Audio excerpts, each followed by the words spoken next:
Welcome to the show, Elina from The Sleep Expert. It's so lovely to have you on here. How are you? I'm really well, and thanks for having me, Marissa. I'm delighted to be here and to be able to share some information today on sleep with your beautiful audience. Well, sleep is something we all take for granted, and we really are in the midst of a sleep deprivation crisis. Now, We are. and I was so thrilled that you accepted to be on the show because I think it's beneficial for all of us to learn about sleep. Now, you've been labeled the sleep expert. You have you coach people on sleep and insomnia, and you've literally helped thousands of people all around the world with their sleep issues. Yes. Now, I'm doing a little bit of a background search. You've had sleep problems yourself. You were chronic insomniac. That's So right. tell us about your sleep journey and what led you to where you are right now. Yeah. It's interesting, Marissa. When I first start working with people who struggle with sleep, they say to me, I feel so much relief just being understood, because Yes. so many people struggle when they've got a sleep problem and people around them don't know what it's like to be sleep deprived. They can feel very isolated and alone. So I guess for me, that's one of the gifts that I do bring to the people I work with, because I have been there myself and I really get it. And sleep deprivation and insomnia have such a huge impact on people's lives. So for me personally, it was many years ago now, my sleep issues were absolutely chronic. And my journey was one of real struggle, because I went to so many, so-called experts and professionals to try and get help. And I couldn't find the help that I needed. And I, tried all of these different things that I was advised to do. And I just found that nothing really worked. So I set off on my own journey of trying to heal my sleep, and came up with some, I would say, new and innovative techniques to help people. Well, I helped myself first, and now I help others. But in the process, the insomnia, it destroyed my personal relationship at the time. It affected all the relationships I had with my family, friends, because I was grumpy and irritable and just not a happy person. I was lethargic all of the time. It affected my career. It affected my finances. Every single aspect of my life was affected. And before that, I was someone who was a high achiever and, go, go, go. And that all kind of came crashing down. But it was one of those, I suppose, those stories where now I get to do what I love and help people every day with restoring their ability to sleep well naturally. So in the end, it turned out to be a blessing. So what actually led to that insomnia? Were And you in a high stress situation? yeah, it's going to be different for different people. For me, Yes. yeah, I would say it was a chronic stress at the time.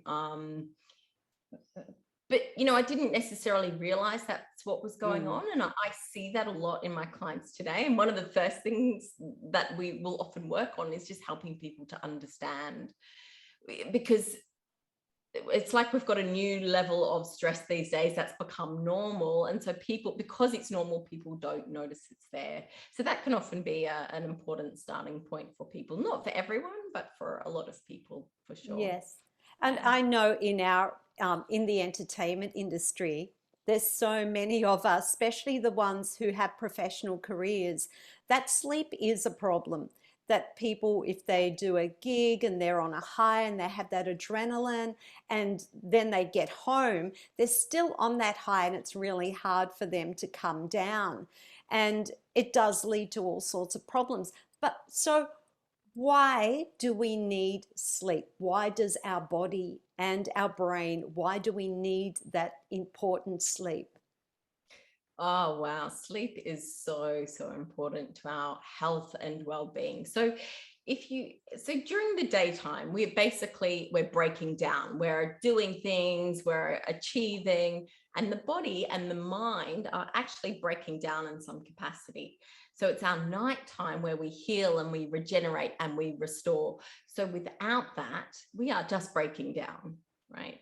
Mhm. So during the nighttime, what happens? One important function a lot of people don't realize is we detoxify. So our brain gets cleaned out and detoxifies, and so does our body. It's a very important function that happens at nighttime. That's why when you've had a really good sleep, you wake up in the morning, you feel so good. You've really been cleaned out.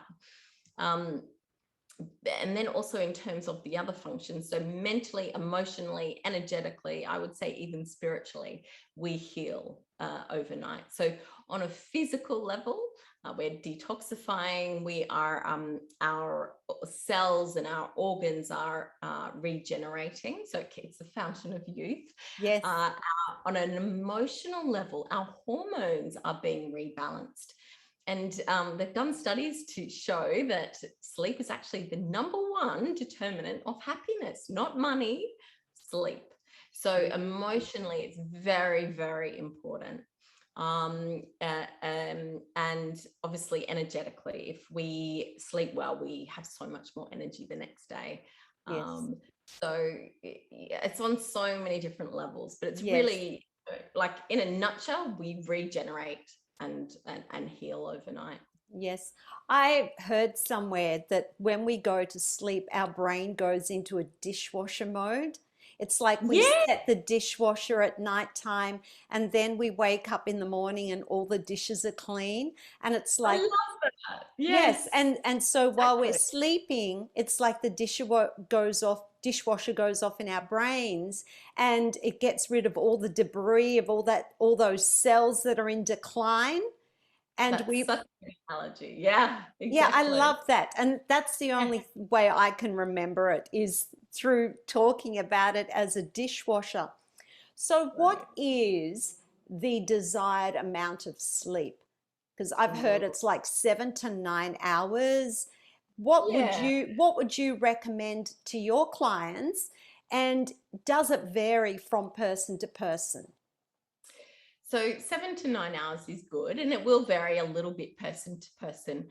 But it's not just the number of hours, it's the quality of sleep. This is so important because you could get, 8 hours of very light sleep. And if that's not going to be as healing or regenerative as 8 hours of sleep where you've got deep sleep and then REM sleep and the full array of different sleep stages that we need to heal well and regenerate. So if people aren't getting into deep sleep, or if they're sleeping too deeply and not getting enough, dream sleep, then, again, that's not ideal. So it's about the quality of sleep as well. Yes. So how do we know then if we're sleeping? How can we gauge the deepness, for lack of a better word, of Yeah. sleep that we're having? The depth. That's the word, the depth of Yeah. sleep. Yeah, you will know based on how you feel in the morning, right? So if you are feeling like $1,000,000 in the morning, that's the clearest sign. I would say that's an even better indication than all the fancy apps out there and that kind of Yes. thing.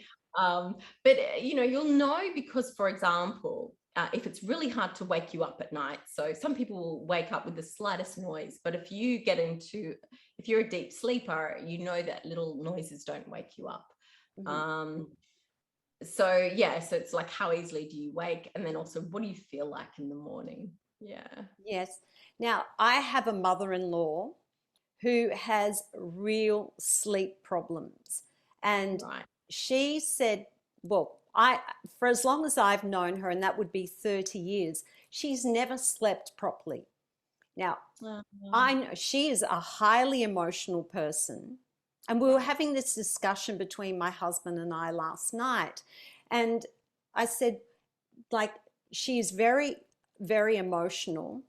She often finds herself in conflict with other people and Mhm. is always stressed. But now what's happening is she's in her mid 70s.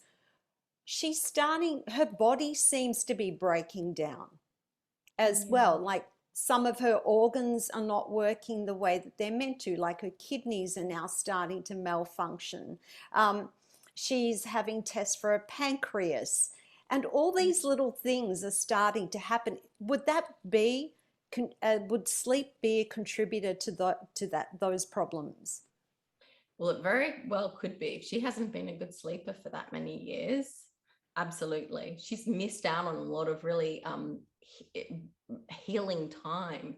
And it's the deep phase of sleep where we get the most physical regeneration. Different phases of sleep have different healing properties, but the deep sleep heals us physically.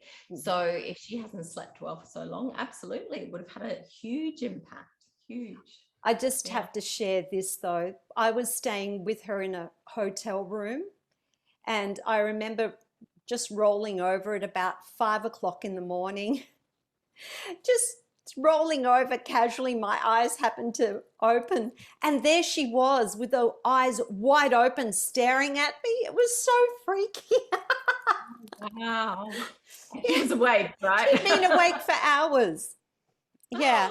So at the moment, we do have an epidemic of people who are having problems with sleep. So why, as a society, are we losing the ability to sleep? It's a good question. So, look, overall as a society, I would say we are quite a stressed society. So if you know anything about the nervous system, there's like two main branches of the autonomic nervous system. One is the sympathetic branch, which is connected to the stress response. The other is the parasympathetic branch, which is connected to the rest and digest functions. And today, as a human race, or mainly in the Western world, we're spending an excess amount of time in that sympathetic branch, which is the stress response. So we've got it out of balance today. But again, it's because it's become normal, people don't realize. And so we're very good at doing and achieving and getting things done, but we're not so good or strong at resting and, digesting. It's no coincidence that digestion's an issue today as well. They both sit on the same branch of the autonomic nervous system that we're weaker in today. Yeah. So just going back to, say, for example, my mother-in-law, and this may relate to a lot of people, and like she would say, I'm not a good sleeper. So, and to me, I just go, how can you not be, or I'm not good at sleeping? Well, how can you not be good at sleeping when we're all born the same and we all sleep the same? Well, that's something that we do instinctively. Yeah, you're right. It's a natural function. But having said that, a lot of people have lost the ability to do it well. So we are well, most of us are born being able to sleep well, and it can deteriorate over time. So if she's a highly strung, stressed, then that will definitely be affecting her ability to sleep well. And then adding the belief on top of that I'm not a good sleeper. So I find it interesting. A lot of people, I meet a lot of people who say, I'm just not a good sleeper. It's just the way it is. And okay, if you choose to resign yourself to that, well, you won't be a good sleeper. But it is within everybody's ability to sleep well. As you say, it's a natural function.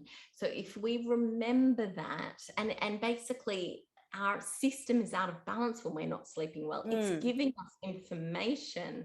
So if you, instead of resigning yourself to, I'm just a poor sleeper, if you actually go, hang on, my body's giving me information here, what is out of balance? And you address that, you can sleep well again, as well as find some things that are fundamentally out of balance in your system, which really would benefit you to address. Does that make sense? Yes, absolutely.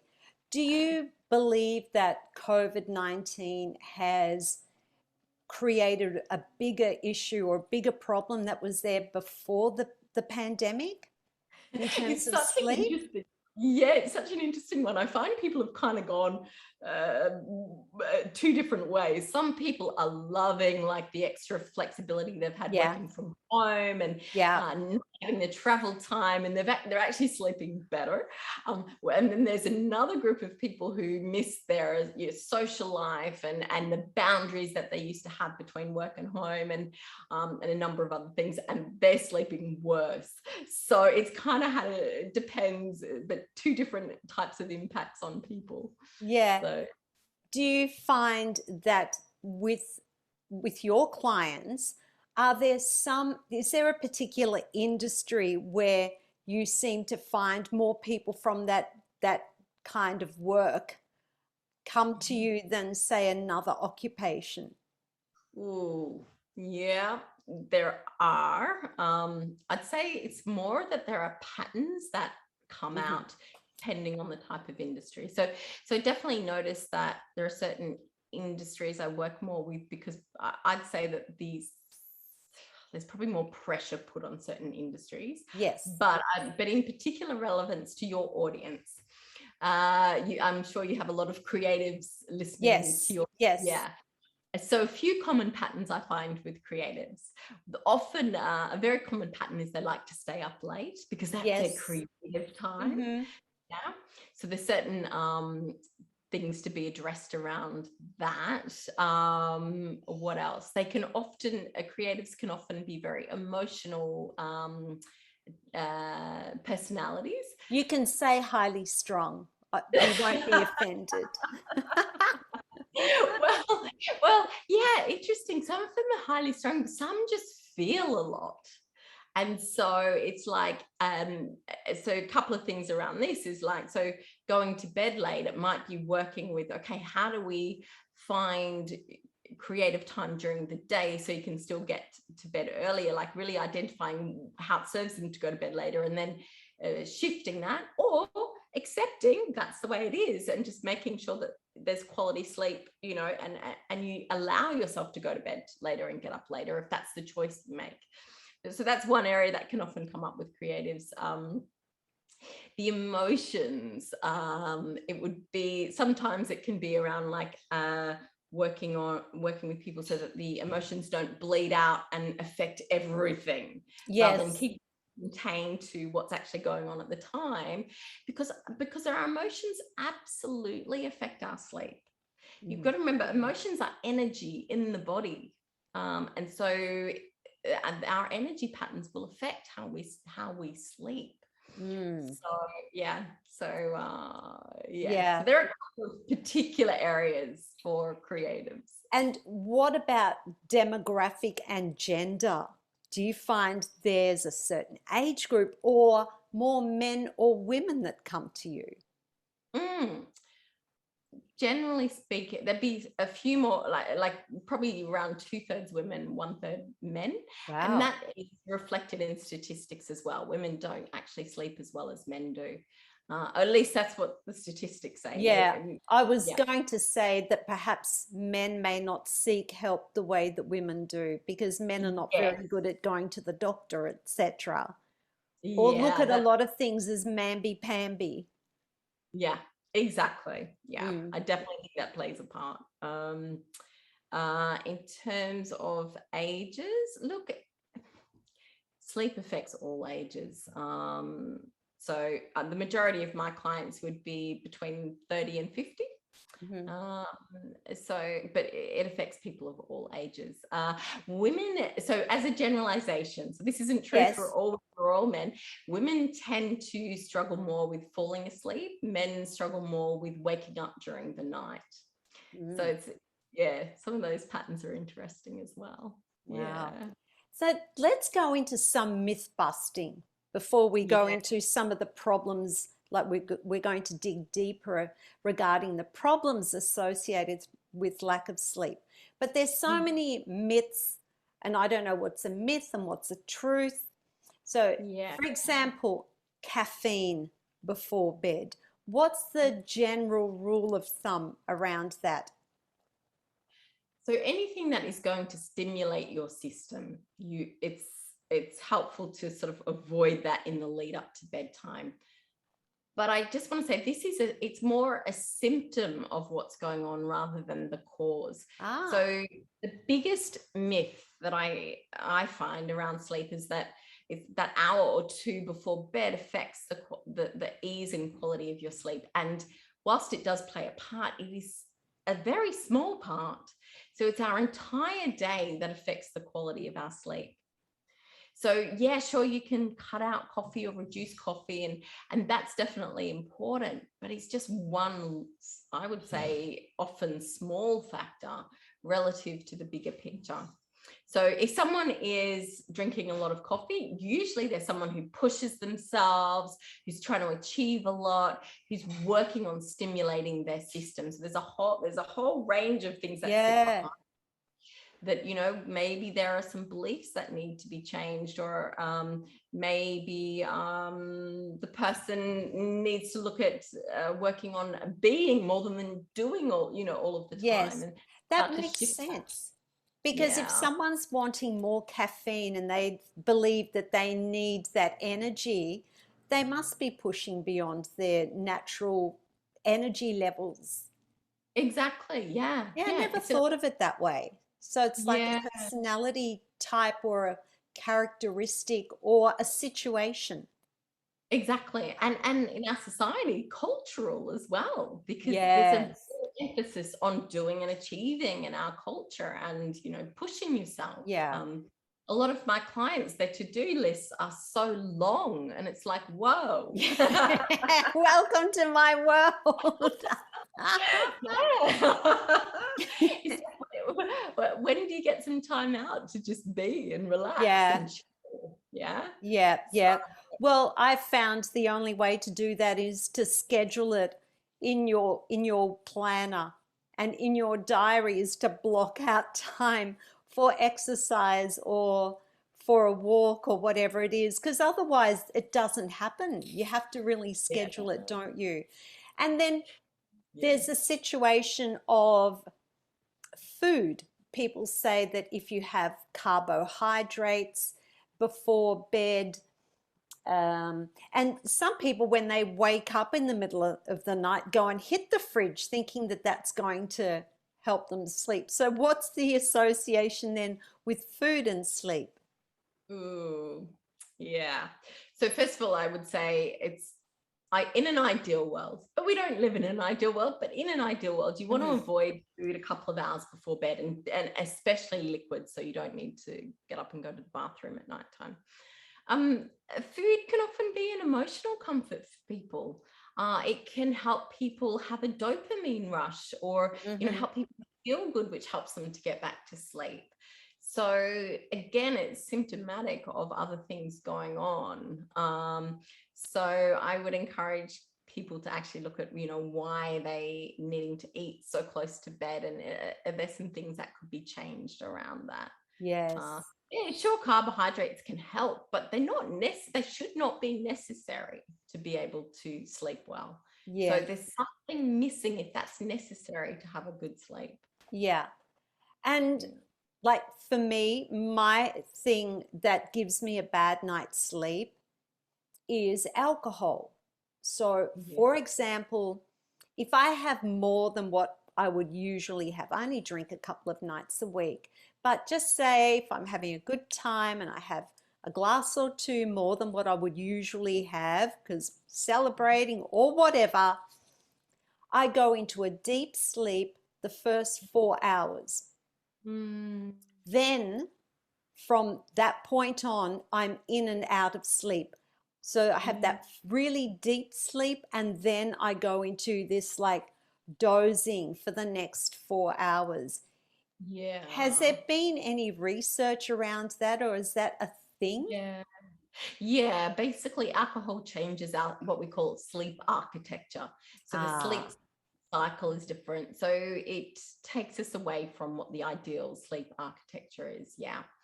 So often it will help people fall asleep, but it's not ideal really for a good night's sleep. Yeah. No.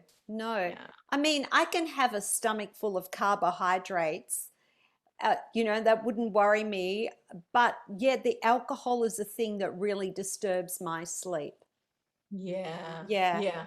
And then I hear like some people say that they sleep better with the room temperature at there is an actual like temperature. And I know, say for me, once again, in winter, when it's cooler and I'm under the blankets, I sleep so much better than, say, in summer when I'm sleeping on top of the blankets. Uh-huh. Yeah, right. Okay. Yes. So, I mean, we do sleep better when we're in a cooler temperature. So I think it's around, is it 15.5 to around 19.5 degrees Celsius is the ideal kind of range. Um, but also it's partly because the more relaxed we are, the cooler we are. So it's chicken or egg, right? So it's like, if you've done a really deep meditation, do you notice how you get cold? Have you ever noticed that? It's Yeah. because when we relax, our body temperature drops. Ah. So, and when we're stressed, our body temperature rises. So it's chicken or egg. You can help yourself relax by cooling yourself. That can actually happen. It starts to switch on the parasympathetic nervous system. So cooler temperatures definitely help with better sleep for the majority of people, not everyone. So definitely making an effort to have a relatively cool bedroom can help. Yeah, but I also encourage people not to get too fixated on the physical side of things, because if there's one thing, if I had to pick just one thing, I don't like to pick one thing, but if I had to pick one thing that affects our sleep more than anything else, it is our nervous system. So it's like I really, really want to encourage people to start to become aware of what's happening in the nervous system. Are they in a stress response or a relaxation response? So in other words, are you contracting and tight and tense in a state of stress? Or are you expanded, open, relaxed? It's like start to watch that during the day. Right. Because the more in balance that is, the better people will sleep. Yeah. Then you don't have to so much work on the room temperature. You're doing it internally. I love this because it's kind of myth busting all the things that I thought. So what you're saying is these things will kind of be irrelevant if we're in that kind of more relaxed mode, that, as you call it, that expanded mode, then it doesn't matter so much. Exactly. Yeah. Wow. Wow. Yeah. So people can't blame all this. So if you're not a good sleeper, don't blame it on external factors. Absolutely. Yeah. Yeah. Absolutely. Okay. One last thing, and then you can tell me what myths you've heard. But what about devices and the phone? So people who are on their devices right up until they go to bed, or they sleep with the phone beside their bed and all those notifications are going off during the night. Does that impact on sleep? Because I'm Yeah. just thinking about the dopamine and those levels. People wake up in the night and the first thing they do is they just look at their phone thinking that's going to put them back to sleep. Yeah, such a good question. And it's like anything where we can use it to help us, or we can use it in a way that negatively impacts us. So if you use your phone or your device to, for example, listen to a relaxation or play some calming music, then great, it's going to help you. But if you're using it in a way that gets you wound up and you're flicking through posts and your brain's starting to move really fast, that's not going to help your sleep. And definitely if the volume is on at night. Yeah. So I really would encourage people to move it away from them, have it ideally off, otherwise in airplane mode, and only use it for purposes in the bedroom that are relaxing, not stimulating. Absolutely. Yeah. And go and buy an old-fashioned alarm clock. Yes, it's so true. Yeah, because then you can actually turn your phone off. Absolutely. Yeah. Or even better, wake up without an alarm. Oh, well, that's fair because I pretty much do. Yeah. Very rarely does the alarm go off that I'm not already awake. Because I try to go to bed at the same time and wake up pretty much at the same time. Because if I have a late night and a sleep in, I find it throws my sleep for the next day.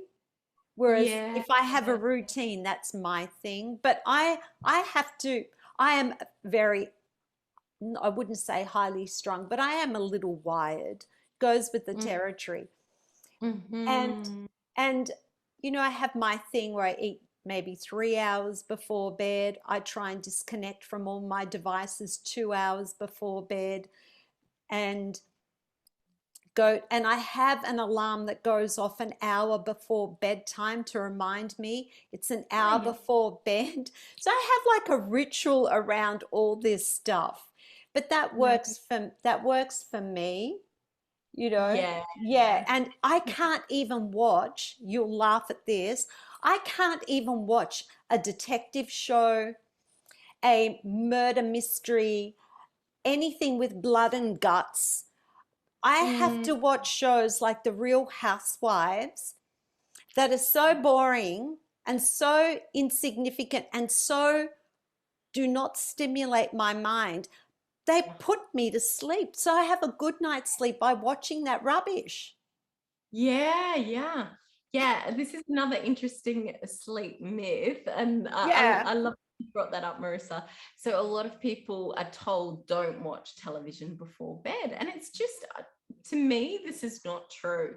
I absolutely agree with you that watching something, if people want to watch TV, then as long as they're watching something that is relaxing or a bit boring, or something Uh-huh. like a drama or romance, then that's fine, because it kind of helps switch the mind off and gets you into a relaxed state. But if someone's watching something adrenaline producing, like a murder mystery or something violent, that's not going to put you into it. No. It'll either keep you awake or give you bad dreams. So Yeah. yeah, again, it's like how we use our technology. It's what are you watching rather than don't watch TV, Yes. So A yeah. show that I was really loving was Outlander. Oh yes. Oh, Loved we it, all love but that I one. could, oh my gosh, let's not get me started. Good Loved it. old Jamie. Oh, Jamie. But That'll I give you couldn't, good dreams, won't it? no, it actually was giving me night. I Oh, couldn't go to sleep after watching that, even because there was so much suspense and drama. There was never an episode where the whole episode was something nice. There was always something bad. And so I'd sit there waiting for whatever it was that was bad to happen. So I would yeah. go to bed really wired. So I couldn't even watch that before bed. That's how bad I am. But I Uh, own it. I own it. It's okay. I get, yeah, it's that stress level with me. and that's exactly it, Marissa. It's like you own it, so you're aware of the effect it has on you, and then and that's one of the things that's so important with sleep, is for people to attune to themselves so they know what works for them and what Yeah. doesn't. Yeah, so Yeah. so Yeah. that's great. Well, sorry. I just Well, closed the door, Marissa. Sorry, because there's noise coming in, and I don't want to ruin your oh, this. okay. Yeah. 1 second.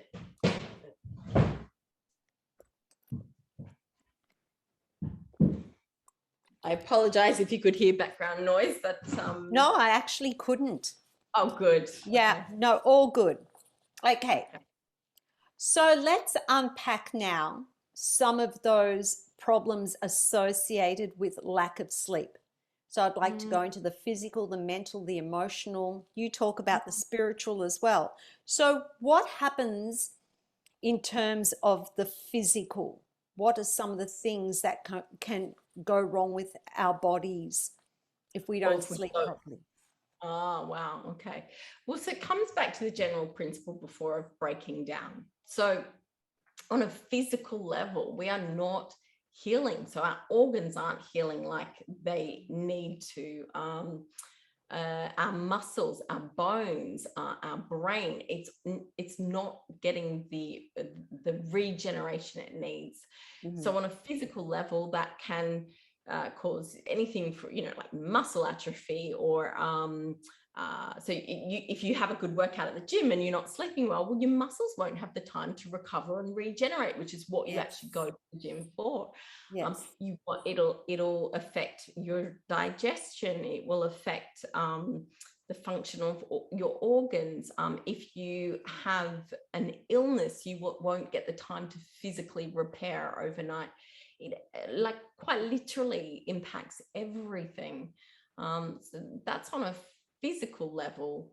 Yeah. So, sorry, in terms Yeah. of the physical level, then, is it then, can we liken it to a car? So a car can keep going, like it can go and go and go, but eventually the motor is going to just conk out because it's just not going to make it anymore. Absolutely, exactly. So it's like driving a car and your foot's on the accelerator and that's it.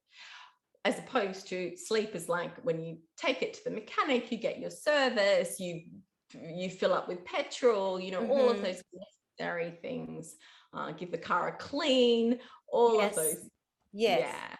And And so even when it comes to um, sleep, then, like if people don't sleep properly, are they at higher risk of injuring themselves, like having a workplace accident or a yes, road accident? so this is on the mental level. Some of the Yeah. things that are really affected, so our memory is affected. um so because overnight that's when things are moved into our memory. It's like the filing occurs during our sleep, so our memory is affected. So if people don't, their memory is poor, it can be because of poor sleep. Our concentration is affected.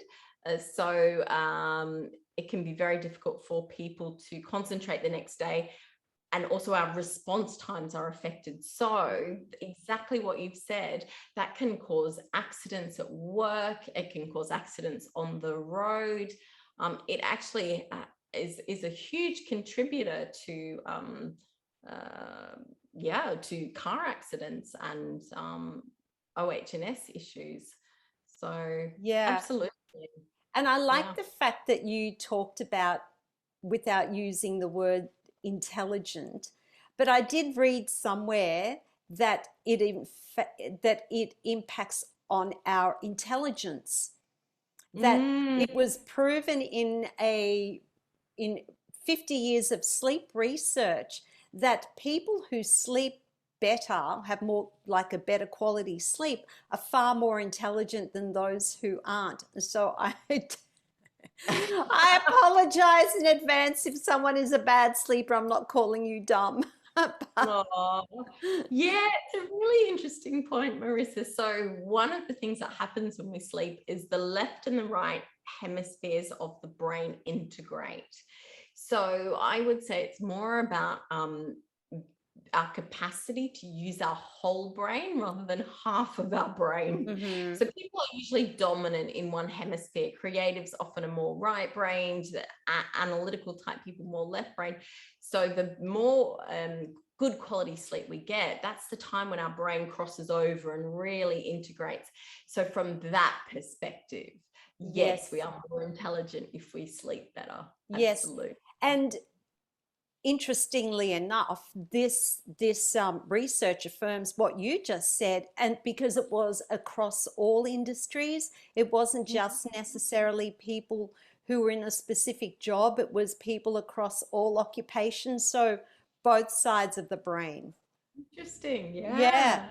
Okay. Now the emotional.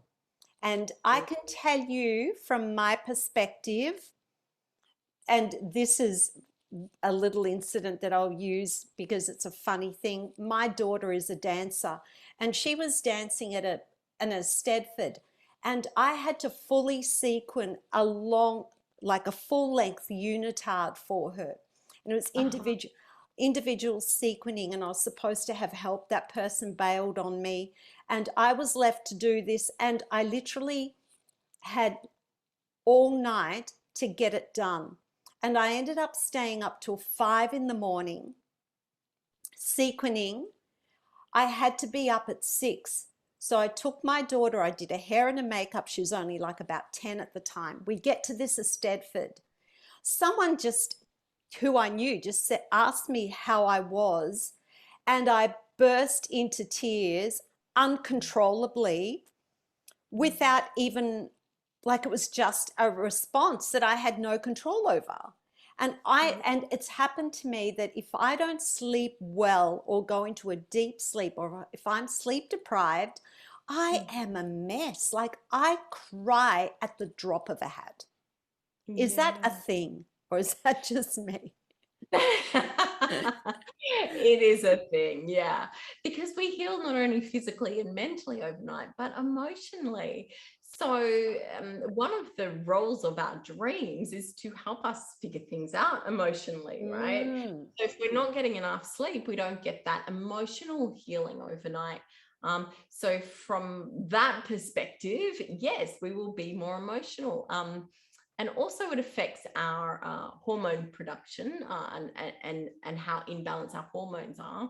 So overnight we regenerate and heal on a hormonal level as well, which means that we wake up with more serotonin in our system and more of the happy feel good hormones. Mm-hmm. So if you haven't slept well, there will be less of those, which will mean we'll be grumpier, we'll be more irritable. There's a lot of things that affect how we interact with others that will Yes. be affected. Yeah. Yes. That So, probably explains the relationship with my mother-in-law. No. yeah, yes, it could well be, Marissa. Absolutely. I hope she doesn't listen to this one. And if you know my mother-in-law, don't tell her. Now, what about depression and anxiety and the correlation with sleep, lack of sleep? Yeah. So it's one of those things, it's chicken or egg, because sleep affects depression and depression and anxiety affect sleep. Mm-hmm. So I always suggest to people, tackle it on both ends, work on the sleep as well as work on the depression or anxiety, or both. So what I tend to find, definitely in my practice, I get more people that struggle with anxiety, whose sleep is affected, than depression. Even though both anxiety and depression affect sleep, often anxiety will prevent sleep, whereas depression will often cause too much sleep. It's like people don't want to get out of bed, it's like, yeah. So with anxiety, it essentially is the flight response, right? So, you've got your fight and flight response. Yes. So if someone is anxious, they're in that fight or flight response. Now, it's very difficult to fall asleep if we don't feel safe. So if we're in fight or flight, we don't feel safe.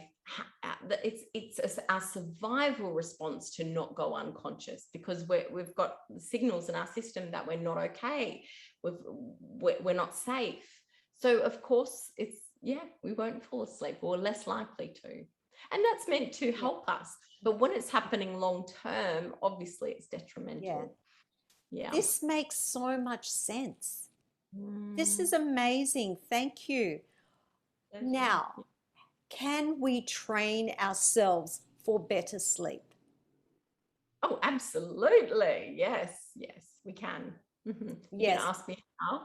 Okay, yes, I want to know, because there are the conventional methods that you can go to your GP and they can prescribe you with sleeping pills. And I did have a time where I was going through a personal tragedy, and I was prescribed sleeping pills, and I would only take a quarter of a pill. I'm only a small person. Yeah. And I would take a quarter of a sleeping pill, and I was knocked out for 24 hours, just about. Like I could not. So they were no good for me. So like I don't agree with them, but I would not tell someone that who's being prescribed by their GP to take them. So what are the things that we can do? If we come to you, how can you help us? So I take a very holistic approach to sleep. And you would have heard me speak multiple times in the conversation today about mental, physical, emotional, energetic. So to me, it's important to look on all of those different levels to really help us get good sleep. And just on the sleeping tablet thing, before we move on, it is creating like a fake type of sleep. So even though, if your doctor prescribes them and in the short term, they may help some people, but longer term, it's not helpful for people to sustain that. So looking for a natural solution, I would encourage. And so when we were talking about sleep myths before, so when people read the information out there in the media, it's usually focusing on those physical elements, cut out coffee, go to bed at the same, or Yes. habits, go to bed at the same time every night. Yeah. Absolutely. But for people who are really struggling with sleep, it's just not enough. It's very simplistic, that advice. So there's more to do.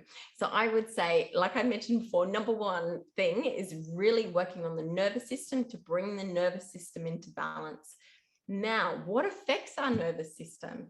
So the way that we think and the way that we feel will be two of the biggest things that affect our nervous system. So let me give you some examples. So a lot of my clients will catastrophize, like think about the future and all of the things that may go wrong in the future. Yes. Now, of course, what that does is it creates stress hormones in the body to be able to deal with that threat, which doesn't actually exist in the present moment. It's a perceived threat, right? So that's an example of how our thinking patterns can affect our nervous system and hence our sleep. The way that we feel will affect our sleep. So if someone is, what's an example? So you mentioned before loss. So let's say, for example, someone's grieving the loss of a loved one or a pet or something like that.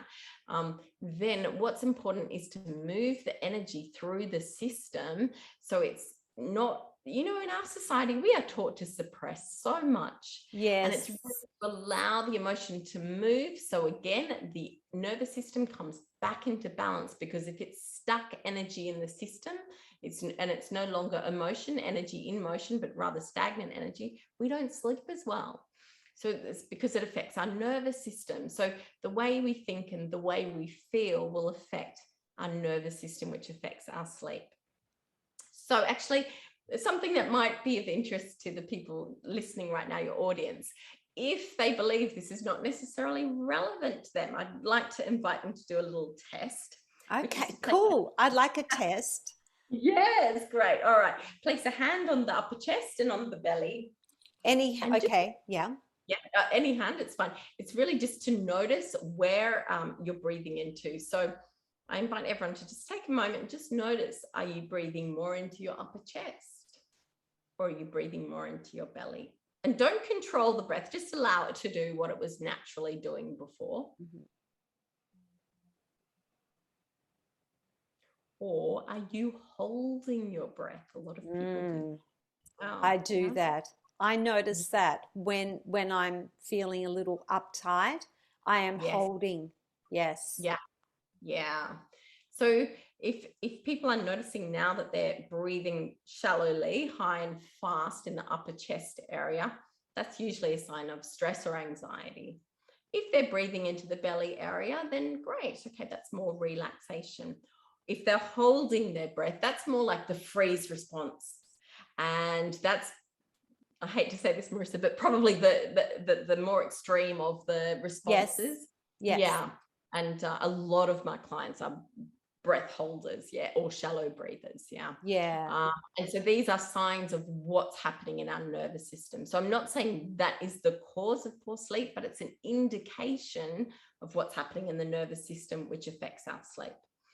So you can also check it. So that's one little test. Another is to check in with your muscle tension. It's like the shoulders are up around the ears. Yes. Right. Yeah, exactly. Yeah. Or are the muscles relaxed and soft? So that's another way you can kind of get an idea of what's going on for you. Yes. Because, sorry, I was going to say, because these things are habitual.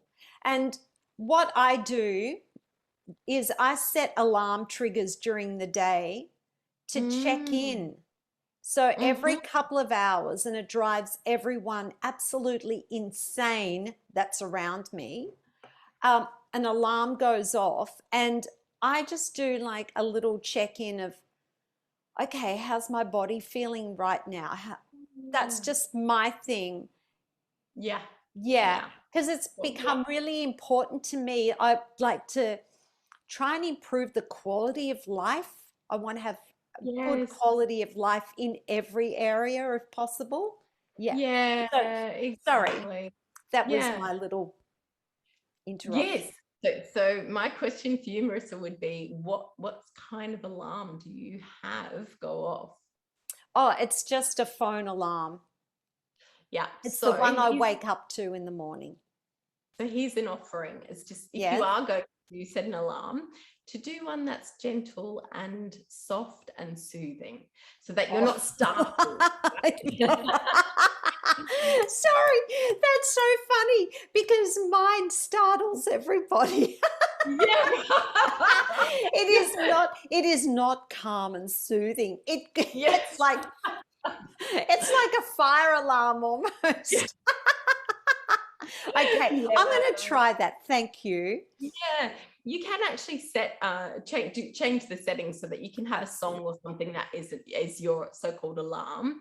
But just that word alarm, it's alarming, right? And It, so we're putting it is. ourselves into the stress response with an alarm. Yes. So for me, I don't wake up with an alarm, but I do put one on just like at the latest possible time, just in case I happen to oversleep.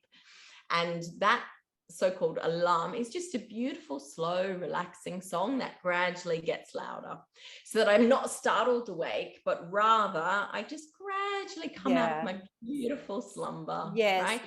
Otherwise, there's stress hormones that just suddenly flood the system, and ideally we don't want that. Yes. And I've heard that that snooze button with that alarm is really bad.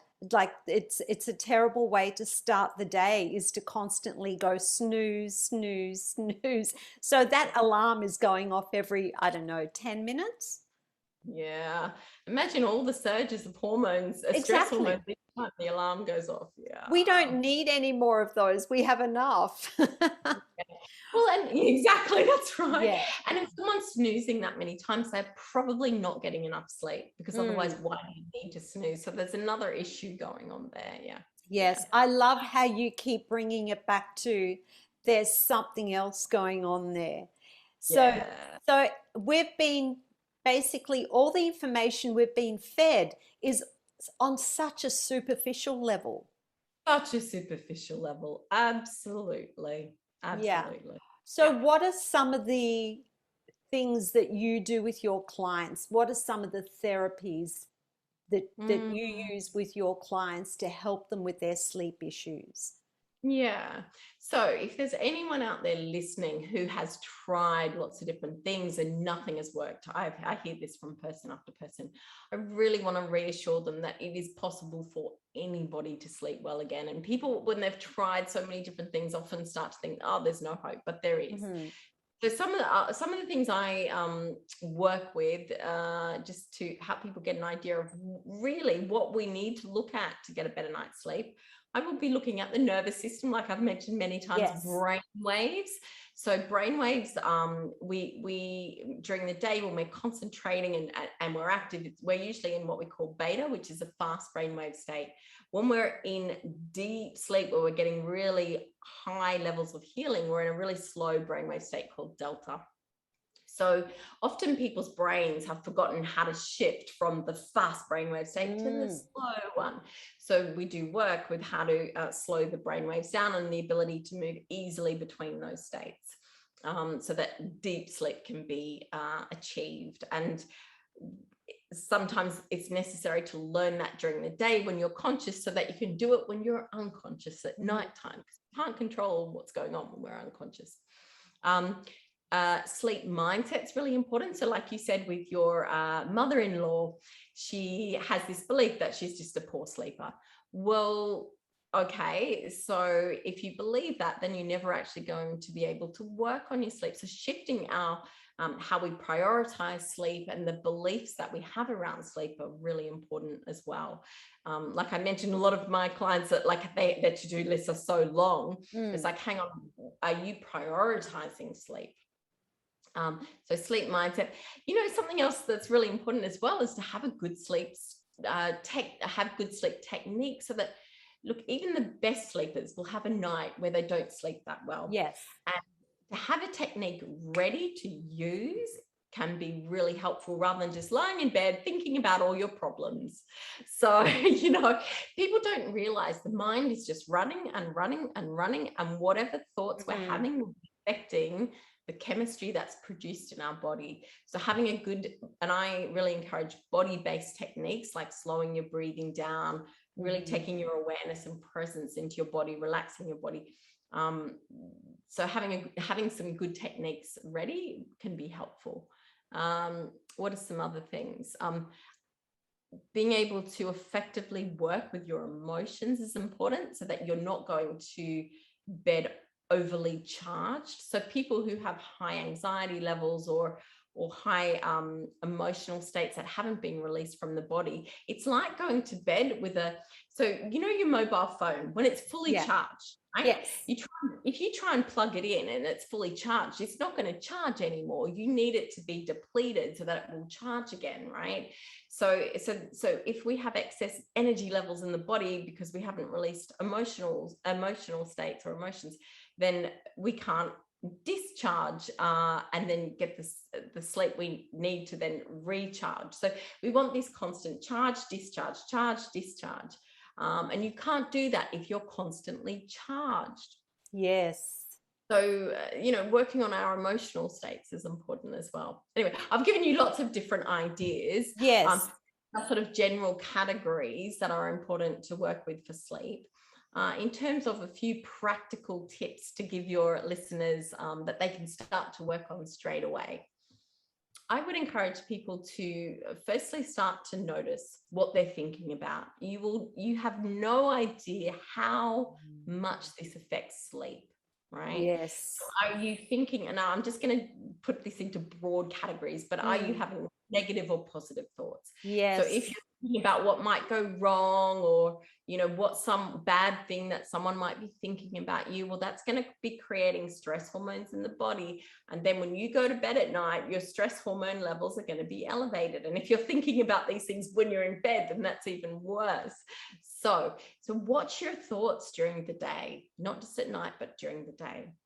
Watch how you feel in your body. What's your nervous system doing? Are you breathing high and fast, or are you breathing nice, relaxed from the belly area?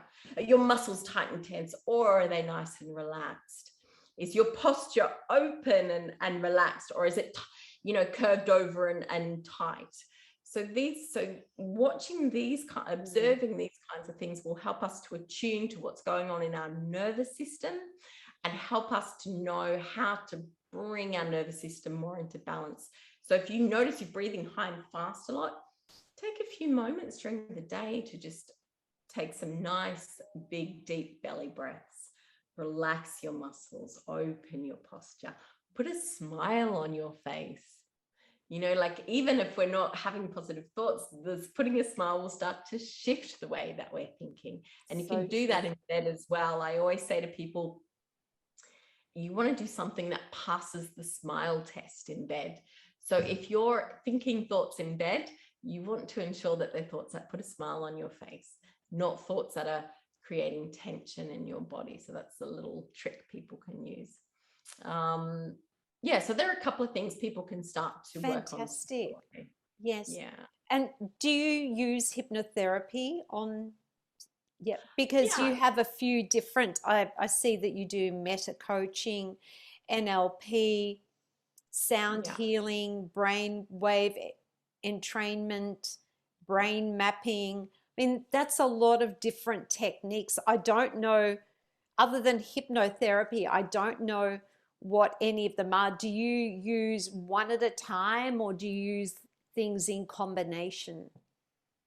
So it will depend on what's going on for the person. Some people kind of need certain things more than other, certain modalities more than others. So hypnosis, hypno came from, or hypnosis really comes from the word sleep in Greek. So yeah, It's so when always people, the Greeks. it's always the See, Greeks. the father from my big fat Greek wedding, he was right. The Greeks sleep very well. They're so relaxed, you know. Oh dear. Well, hypnosis is effectively getting us into a slower brainwave state, which is what we're in when we sleep. So when someone's really wired, then hypnosis can help to train the brain to slow down. So with all those different things I've studied, you're right, there's lots of different things, but it's really because, in my experience, a holistic approach to sleep is needed. You can't just cut out coffee and expect to drink to sleep well. You can't just go to bed at the same time every night and expect to sleep well. It's like really looking at multiple different aspects of our well-being that will that allow us to sleep well. Once again, it always comes back to holistic. You can't separate the brain, the mind, the body, the emotions, the spiritual. It's everything, isn't it? It absolutely is. Yeah, it is. And that's one of the first things that often I will work with people through. Like say for example, a lot of my clients are very much in their head, not all of them, but a lot of them. So one of the first things we'll do is help remind them that they've got a body, to reconnect to the body, to start to notice how their thinking affects their body and their nervous system. So yeah, and really start to understand that mind-body connection. And for a lot of people, it's like so revealing, you know, because we can forget. We're so trained to be in our head in our society these days. But you're absolutely right, Marissa. It is holistic, and it's like understanding how our whole system works together to allow us to sleep well. And from what you've just said, it's also finding that balance. It's Exactly. balance, and that what happens in the mind is going to affect the body, and what happens in the body is going to affect the mind and the emotions. Everything is linked together, so you can't just work on one aspect. Everything has to be looked at. Exactly. That's right. And it's honestly, everything that you've said is just, I mean, it's common sense. And I love how you've spoken about it, because you've made it so easy for us all to understand. I really appreciate that. Oh, good. Yeah. So only a couple more questions left. Yeah. What's the worst case of chronic insomnia that you've ever come across? Marissa, I still haven't met anyone who had worse insomnia than I did. So Oh, I wow. couldn't sleep naturally for years. It was so bad. And now I sleep so deeply. And I want to share that, because if there are people out there who are struggling, I really want to say, you can restore your ability to sleep well naturally. I never thought that I would get the sleep back that I have today. And like, I get such deep sleep. It's incredible. And I just, you know, to have been someone who literally could not fall asleep, to now getting, I would say, have a very high proportion of deep sleep during the night, which is very healing and regenerative. To go from that to that is if I can do that, then anyone can do it. And so I just say, never lose hope. It's possible for anyone. But also, you know, and I reach out and get help, because we're not experts in everything, you know. it's a much less Yes. painful process when you can find not just help but effective help. There's also a lot of help out there that's not very helpful, but really find someone who can help you, and Yes. if you start working with someone that's not really helping, then find someone else. um Yes. I love that advice. So I would take from that, don't go and see someone who's going to tell you simply to stop drinking coffee, stop eating carbs, stop worrying about room temperature, yeah, yeah, all the superficial things, and who prescribes you sleeping tablets for the long term. exactly, Yeah, exactly. Spot on. Yeah. yes. You want to know, you quiz them and you make sure that they've got a more in-depth knowledge than those superficial things. Because if they're relying on those superficial things, then, and you've got, reasonable sleep issues, and it's just Mm, not going to be enough. So, yes. absolutely. So if you had to offer one piece of advice, and I think we just may have had it there about seeking help, but if you had to offer one piece of practical advice to anybody who is having issues with sleep, even if it's on a if it's an every night occurrence or occasionally, what would that advice be? Mm.